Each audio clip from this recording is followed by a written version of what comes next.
we'll come back if we can. Cool.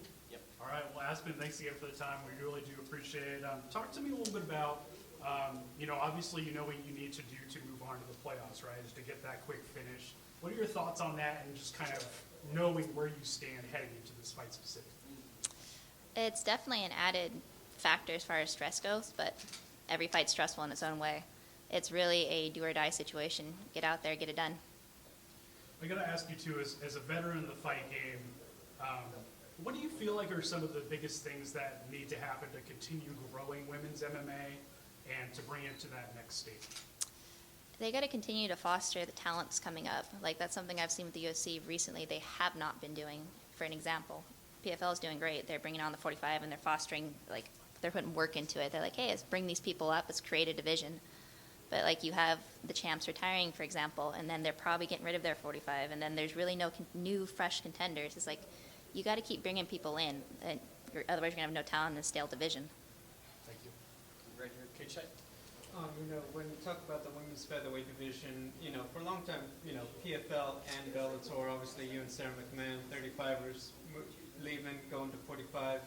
Do you feel like this is actually a healthy time for the women's featherweight division? Because it's very rare that you're going to have two houses, specifically 45, that have like a level of depth to them for the women's 45 division. Very. I mean, it's still fairly new. Sure, the division's been around for a little while, but nobody's cared about it per se. You have two Bellator, they've been around the longest, but now you have two premier promotions that are trying to really get it to the forefront. And it allows people like myself who are truly struggling to make the only weight class that you really could to have a healthy option. So I think this is the best time so far for 145 women, and it's only going to get better. Can you speak to how your training's been feeling? Because before, obviously, you had some 45, but also, the focus was 35, like you said. Now, for a long term now, you've been able to focus on being a 45er, probably eat and train like a 45er. Yeah. How has that just changed completely, how you approach week to week? It feels good to feel good again and actually be able to train and do certain things. I'm back to being healthy. Hair's grown back, all kinds of other medical issues. So I did more damage than it was worth trying to do that for that period of time. And, for me, it's just getting back to good health. All right, over here in the center. Hey, Aspen. Hi. Knowing that not even a win might transfer you into the playoffs, have you trained different? Is there anything you've done different this last 6 weeks, 8 weeks to make sure you try to get a finish in as quickly as possible? Yeah, no, I've been too much of a slow starter recently and really got to push that to come out. Basically what I did in the last round's got to be in the first. And the focus has been 5 minute, or basically a 5-minute fight.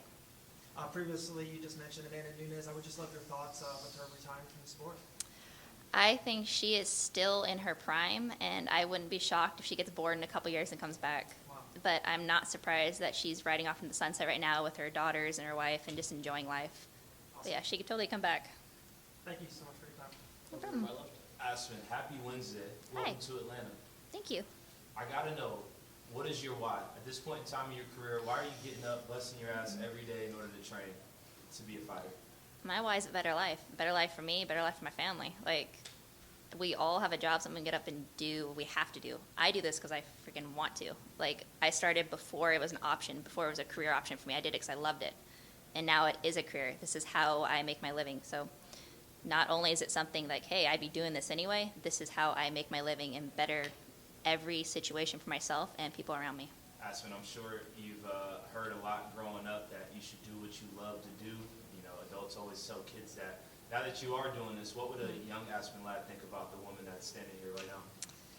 I think she'd be shocked that we made it this far. Definitely, it'd be shocked. It's like, this is going to be that awesome hobby I do on the side when I have time away from work. So, yeah, shock. And my final question to you, Aspen, is I know you said that each fight week this is do or die, but with that level of, hey, you're doing what you love to do every day, does that kind of like give you a little peace in the chaos?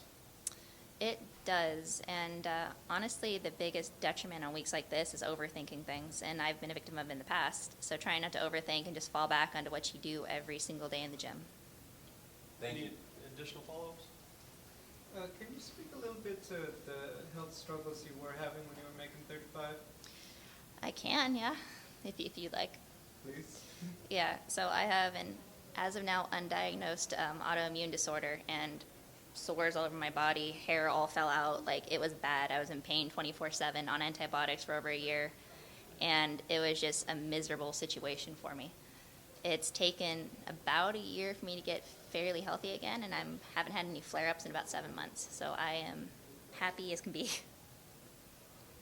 Was there ever a point where perhaps, like when you were doing that and really the options at 145 weren't there in your own promotion, was there a time where you would think maybe I can't do this anymore, I can't fight? I knew that I couldn't do that anymore. I remember telling my coach it wasn't even the last 35 cut, it was the second to last, like, I can't keep physically doing this. Like, I'm ruining basically my body, and I'm still fairly young. Like, I want to be able to get to an old age, you know? So it was never I have to stop fighting. It's I got to find something different than what I'm currently doing, because I can't keep doing it.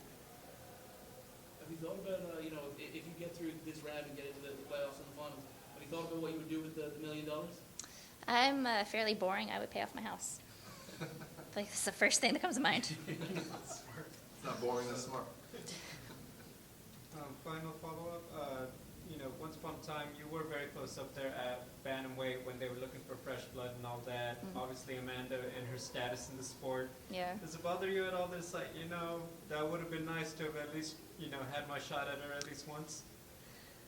I would have, I think somebody just asked me that question recently. That's on my brain right now. And I think that she's like one of the goats of MMA. Of course you'd want to fight her. And coming up, they did need 35 contenders. That was part of my problem. I think they had to have fresh blood for that division. But yes, I would have loved to fight her, and you still never know. Like, seriously, I think she will get bored.